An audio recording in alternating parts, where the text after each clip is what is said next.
ఈ రోజు press meet లో ఆమె ప్రధానంగా హరీష్ రావుని సంతోష్ రావుని కొంతమంది టార్గెట్ చేస్తా ఉంది.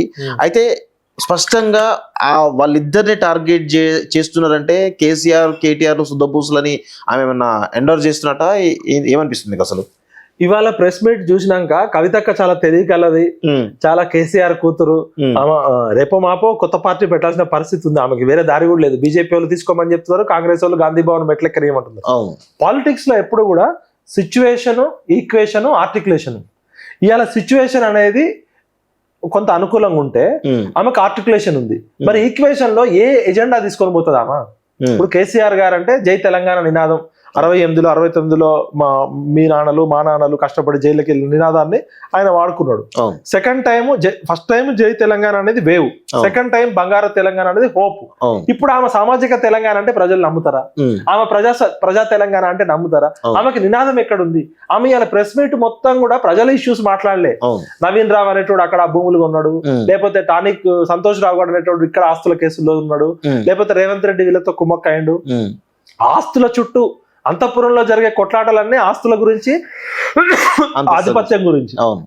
ఎక్కడన్నా ప్రజల ఇష్యూ మాట్లాడిందా? నిరుద్యోగుల ఆత్మహత్యల గురించి మాట్లాడిందా? నిరుద్యోగుల ఉద్యోగాల గురించి మాట్లాడిందా? అమరవీరుల కుటుంబాల గురించి మాట్లాడిందా?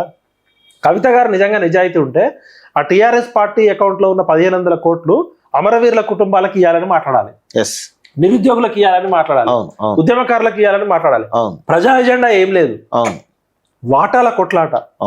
బర్రె వచ్చినాక పాడి బయటపడ్డట్టు అధికారం కోల్పోయినాక అసలు దొంగ మా దొంగ బావ, 6 అడుగుల బావ, దొంగ బావ హరీష్ రావు దొంగ బావ, ఈ తన్నీరు హరీష్ రావు అనేటువంటి పట్టుకొని తన్నండి ప్రజలారా, మా నాన్న మంచోడే, మా నాన్న దేవుడే, ఈ హ్యాపీ రావు అనేటోడు మామూలు కాదు, వాడు అసలు కుట్రదారుడు అన్నాడు. మరి ఇన్ని రోజులు ఎందుకు మాట్లాడలేను? మొత్తం మీ నాన్న ఒక నియంతృత్వం చేసి తెలంగాణని బందీ చేసి ధర్నా చౌక్ లో ప్రశ్నించిన ప్రతి ఒక్కరిని అణిచివేసినప్పుడు, నిన్న అరెస్ట్ చేసినప్పుడు, నన్ను అరెస్ట్ చేసినప్పుడు మనం అందరం ఆమెతో కలిసి పనిచేసినాం కదా. మనం లేకుండా ఆమె ఎదగలే కదా. ఆమెమి ఝాన్సీ రాణి కాదు, రాణి రుద్రమదేవి కాదు, కేసీఆర్ ఏం భగత్ సింగ్ కాదు, మహాత్మా గాంధీ కదా. మనం తయారు చేసిన పార్టీ, మనం పెట్టిన పార్టీ, మన త్యాగాలతో నువ్వు పనిచేసినావు, నేను పనిచేసినావు, నీ 20 ఏళ్ల జీవితం పోయింది నాయన. ఏ రోజన్నా కృతజ్ఞత ఉందా కనీసం ఆమెకి? మనమేమి ఆస్తుల కోసమో అంత తెలంగాణ కోసం కోల్పోయిన మనలాంటి వాళ్ళు మనల్ని పక్కకు పెట్టు, చనిపోయిన 1200 మంది ఇంట్లోగానే వెళ్ళిందా? సరే వాళ్ళంటే ఇప్పుడు మరి సినిమా హీరోలని మీ అన్నకి పరిచయం చేసింది హ్యాపీ రావు అంటున్నావు. మరి ఎంతమంది జీవితాలు, సమంత జీవితం ఏమైంది, లేకపోతే ఎంతమంది రకుల్ ప్రీత్ జీవితం ఏమైంది? వాళ్ళు కూడా తోటి ఆడపిల్లలే కదా. నేను నీకు పరిచయం చేసిన ఒక అమ్మాయి పవన్ కళ్యాణ్ సినిమాలో పార్వతీ మిల్టన్, అమ్మాయి అడ్రస్ లేకుండా పోయింది కదా. మీతో పరిచయం వల్ల వాళ్ళ జీవితాలు ఎట్లా మారిపోయినాయి? సమంత జీవితమే పోయింది కదా. మరి మాట్లాడు, సమంత జీవితంలో ఎవరు ఫోన్ ట్యాపింగ్ చేసిరో మాట్లాడు. మరి రకుల్ ప్రీత్ కి మీ అన్నకున్న లింక్ ఏంది? అమ్మాయిని ఎందుకు బదనాం చేస్తున్నాడు, ఎవడు బదనాం చేస్తున్నాడు మాట్లాడు. అయిపోయిన నువ్వు ఇప్పుడు గురిగింజ తన మచ్చ పెట్టుకొని కాదు, కవితక్క నిజంగా ఆమె మాట్లాడే చిత్తశుద్ధి ఉంటే, ఆమె చేసే పోరాటంలో నిజాయితీ ఉంటే మనం సపోర్ట్ చేద్దాం. ఆమె అమరవీరుల కుటుంబాలకి ఆ 1500 కోట్లు పంచాలని అమర దీక్ష చేయమని, నిరుద్యోగులకు ఉద్యోగాలు ఇవ్వాలని అమర దీక్ష కూర్చోమని. ఇవి చేయరు. వాటాల కొట్లాట, వాడి ఫామ్ హౌస్లు ఎక్కడ ఉన్నాయి, వీడి విల్లాలు ఎక్కడ ఉన్నాయి, వాడెక్కడ వెంచర్ వేసిండు అంటే నీకు దక్కలేదని అక్కసా, లేకపోతే వాళ్ళు నీకన్నా అసమర్థులు కోటేశ్వర్లు అయినారు? తెలంగాణ అనేది మీ నాన్నని నాయకుడిని చేసింది, మీ నాన్న నాయకుడు కాదు. అంటే వీళ్ళిద్దరూ ఇప్పుడు హరీష్ రావు కానీ సంతోష్ రావు చేసినటువంటి అవినీతి సామ్రాజ్యం ఏదైతుందో ఆ తప్పులు కేసీఆర్ కి తెలియవు, కేసీఆర్ ని కావాలని తెలియకుండా వీళ్ళంతా చేశారని చెప్పి అంటుంది కదా. కేసీఆర్ తెలియకుండా ఈ స్కామ్లను జరిగినట్టు అనుకోవచ్చా? ఇప్పుడు కవిత గారు చెప్పిన దాన్ని బట్టి అక్కడ ఖచ్చితంగా స్కాములు జరిగినాయి అనేది ఆమె చెప్తుంది, 100% చెప్తుంది. అయితే ఇన్ని రోజులు మనం ఏమనుకున్నాం, కేసీఆర్ బాహుబలి, కేసీఆర్ చాలా గొప్ప నాయకుడు, 4 కోట్ల మందిని ప్రజల్ని కంట్రోల్ చేసి నడిపించిన అనుకున్నాం. కేసీఆర్ అనేటోడు ఉట్టి డమ్మి అని చెప్తుంది ఇప్పుడు ఆమె. హరీష్ రావు పవర్ఫుల్, సంతోష్ రావు పవర్ఫుల్, టాబ్లెట్లు అందించి గోళీలు అందించే గోలిగాడు ఆ సంతోష్ రావు కూడా పవర్ఫుల్, 6 అడుగులు ట్రబుల్ షూటర్ అని చెప్తున్నా హరీష్ రావే పవర్ఫుల్, మా నాన్న ఉట్టి డమ్మి, మా నాన్న బందీ అయిపోయింది అని చెప్తుంది. మరి అలాంటి నాయకుడు ఎట్లయితాడు? సొంత కూతుర్ని, సొంత కొడుకుని, సొంత అల్లుడిని, సొంత సడకుడు కొడుకునే కంట్రోల్ చేయలేడు. 4 కోట్ల మందిని ఉద్యమకారులను తయారు చేసిందంటే ఎవరు నమ్మాలి? అంటే మనం ఫస్ట్ నుంచి చెప్పింది నిజమే కదా. కేసీఆర్ వాడుకున్నాడు తెలంగాణ నినాదాన్ని. ఆయన పెద్ద త్యాగధరుడు కాదు, ఆయన పెద్ద తీస్మార్కాన్ కాదు. తెలంగాణ ప్రజల త్యాగాన్ని, గొప్పతనాన్ని, అమాయకత్వాన్ని, ఆవేశాన్ని ఆసరాగా చేసుకొని 1200 మందిని చావడానికి కారణమైందని చెప్తున్నాం.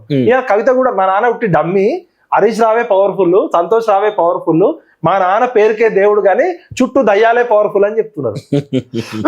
దీన్ని బట్టి హరీష్ రావు దొంగతనం చేసిందంటే కేసీఆర్ కి సంబంధం లేదంటే ఎవరు నమ్ముతారా? అవును ఆయన చీఫ్ మినిస్టర్ కదా 2 సార్లు. అవును. మరి చీఫ్ మినిస్టర్ పవర్ఫుల్లా, ఇరిగేషన్ మినిస్టర్ పవర్ఫుల్లా? అవును అంటే కేసీఆర్ ఉట్టి డమ్మీ అనమాట. ఫామ్ హౌస్ లో కూర్చొని తాక్కుంటా మటన్ ముక్కలు తినుకుంటా ఆ నాటుకోళ్లు తినుకుంటా ఎంజాయ్ చేస్తాడు. ఈయనకేం ప్రభుత్వంతో పని లేదు. ప్రభుత్వం అంతా హరీష్ రావు, సంతోష్ రావే నడిపేది. మరి దీన్ని బట్టి ఒక పని చేద్దాం కవితక్క, రేపు పొద్దునే నువ్వు రా, ఏసీబీ ఆఫీస్కు పోదాం, స్పీకర్ ఆఫీస్కు పోదాం. ఆదాయానికి మించిన ఆస్తులు హరీష్ రావుకు ఉన్నాయి, సంతోష్ రావుకు ఉన్నాయి. ఇద్దరు, ఆయన రాజ్యసభ సభ్యుడు, ఈయన ఎమ్మెల్సీ కదా. ఇచ్చి హరీష్ రావు 2001లో ఎక్కడ ఉన్నాయి? పాలిటెక్నిక్ చదివినప్పుడు మీ ఇంట్లో రబ్బర్ స్లిప్పర్లు వేసుకుని ఉన్న హరీష్ రావు ఎక్కడెక్కడ ఆస్తులు ఉన్నాయి, ఆదాయానికి మించిన ఆస్తులు కేసు పెడదాం. అదే విధంగా టిఆర్ఎస్ పార్టీలో ఉన్న ఎమ్మెల్యేలు నవీన్ రావు, పోచంపల్లి శ్రీనివాస్ రెడ్డి, ఆయన పల్లా రాజేశ్వర్ రెడ్డి, వీళ్ళందరూ 2001లో వీళ్ళు ఎక్కడున్నారు, 2004లో ఎక్కడున్నారు, 2014లో వీళ్ళ ఆస్తులు ఎంత, మొత్తం మనం సెంట్రల్ విజిలెన్స్ కమిషన్ కి, ఈడీకి, సిబిఐకి ఇవ్వచ్చు, ఏసీబీకి ఇవ్వచ్చు కదా. ఇప్పుడు ఆదాయానికి మించిన ఆస్తులు ఎవరైనా కూడా, ఈయన ఆదాయం గతంలో ఇంత ఉంది, ఈయనకి ఎట్లా వచ్చింది, ఈయనకు వచ్చే జీతం ఎంత, ఈయనకున్న ఆస్తులు ఎంత. డైరెక్ట్ గా 750 కోట్ల ప్రాజెక్ట్ ఎట్లా కడుతున్నారు ఒక సామాన్య కుటుంబంలో పుట్టినటువంటి పోచంపల్లి. రేపొద్దున కవితక్క రమ్మను, ఆ పోచంపల్లి శ్రీనివాస్ రెడ్డి ఫామ్ హౌస్ దగ్గరికి పోయి అక్కడే ధర్నా చేసి అవి అమరవీరుల కుటుంబాలకు ఒక్కొక్క ఫామ్ హౌస్ ఇచ్చేద్దాం.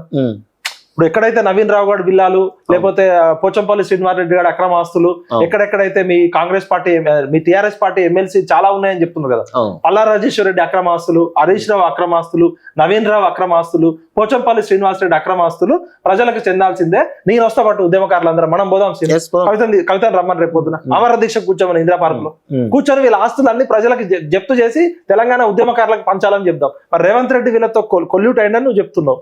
తెలంగాణ ప్రజలంతా ఉంటాం దా, వాళ్ళ మీద పబ్లిక్ ఇంట్రెస్ట్ లిటిగేషన్ ఇద్దాం, సెంట్రల్ విజిలెన్స్ కమిషన్ కి లెటర్ రాద్దాం, రాజ్యసభ స్పీకర్ కి లెటర్ రాద్దాం, ఈ దేశంలో ఉన్న CBI, ED, enforcement, vigilance, IT, ACB, CID, SIT అన్ని వ్యవస్థలు రాద్దాం, హైకోర్టు జడ్జికి రాద్దాం. వీళ్ళు ప్రజా జీవితంలో ఉండకూడదు కదా. ప్రజల చేత, ప్రజల కొరకు ప్రజలే పరిపాలించిన ప్రజా సేవకులు వందల వేల కోట్ల, లక్షల కోట్ల ఆస్తులు వచ్చినాయి, అక్రమ ఆస్తులు కలిగి ఉంటే వాళ్ళ పదవులు పోతాయి కదా. నువ్వు మొత్తం బయట పెట్టు. ఇంకెవరెవరు ఉన్నారు, నీకెట్లా వచ్చినాయి ఆస్తులు, మీ అన్నకి ఎట్లా వచ్చినాయి ఆస్తులు, మీరు ఏం వ్యాపారాలు చేసారు, అప్పుడు నిన్ను ప్రజలు నమ్ముతారు. చిత్తశుద్ధి లేని శివపూజ చేయొద్దు. ఒకవేళ నువ్వు వాళ్ళ వైపు చూపిస్తే నువ్వు 10 ఏళ్ళు అదే తాను ముక్కవి కదా, గొంగట్లో కూర్చొని ఎంటికలు ఎరుకున్నట్లుంటది. ఆమె ఏమంటది అంటే, కవితక్క ఒక మాట చెప్పింది ఏంటంటే, మా నాన్నగారు దేవుడు, మా నాన్నగారి మీద సిబిఐ కేసు వచ్చినాక బీఆర్ఎస్ పార్టీ ఉంటే ఎంత, ఊడితే ఎంత అన్నది.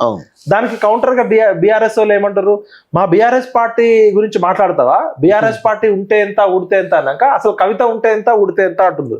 మనం తెలంగాణ ఉద్యమకారులం, తెలంగాణ ప్రజలకి చేతులెత్తి మొక్కుతున్నా, అసలు టిఆర్ఎస్ పార్టీని బొందబెట్టింది ఎవరు? తెలంగాణ ప్రజల కోసం పుట్టిన టిఆర్ఎస్ పార్టీలో తెలంగాణ అనేది పదం తీసేసి తెలంగాణ ప్రజలతో పేగుబంధం తెంచుకొని బీఆర్ఎస్ పార్టీ పేరుతో దేశ ప్రధాని కావాలని, దేశ ఉప ప్రధాని కావాలని ఉత్తరప్రదేశ్ కి, తమిళనాడుకి, మధ్యప్రదేశ్ కి, రాష్ట్రం అంతా తెలంగాణ డబ్బులు తీసుకెళ్లి తెలంగాణ ప్రజల్ని ఆగం చేసిన బీఆర్ఎస్ పార్టీతో మనకేం సంబంధం? కల్వకుంట్ల కుటుంబము వాళ్ళు బాగుపడ్డారు, త్యాగాలేమో ప్రజలు చేసిరు, భోగాలు వీళ్ళు అనిపించారు. మరి ప్రజలతో వీళ్ళకేం సంబంధం? వీళ్ళు ఇంకా ప్రజా జీవితంలో ఉండాలా?